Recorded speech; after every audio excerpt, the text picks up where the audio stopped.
And continuing our coverage of the Kinsman flooding, some of the areas that were not evacuated were also affected by the floods. We've got First News reporter Jacob Thompson, who talked to one Kinsman resident about his land being affected. Jacob is live in the studio now with his story new at 11. Yeah, Keely, First News brought you stories about farmers having trouble with the rains this year, but yesterday's flood just made it harder for farmers in the Kinsman area. I talked to one landowner who tells me how his land was affected.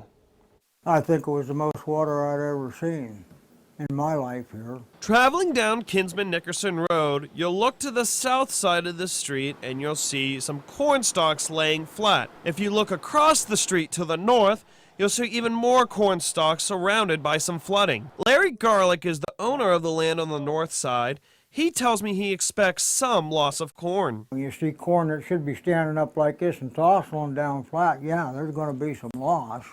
I just don't think it's going to be a whole total loss. This just seems to be a continuation of farmers having trouble planting this year. Well, sure, it's been bad. It's been wet all over. There's a lot of fields that aren't even planted yet. That's part of farming. Some years are good, some years are bad. But Garlick says he's starting to see some corn come back to life. I was down there just about a half hour ago and looked, and some of the corn's starting to stand back up again. I don't think it'll ever all stand up, but they'll probably make a crop off of it.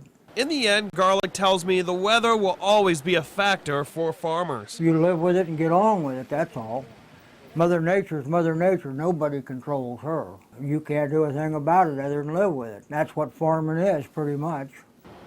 Now, Garlick tells me he was a farmer for years, but another man farms on the land he owns. Garlick just rents it to him. But for now, live in the studio, Jacob Thompson, WKBN 27 First News.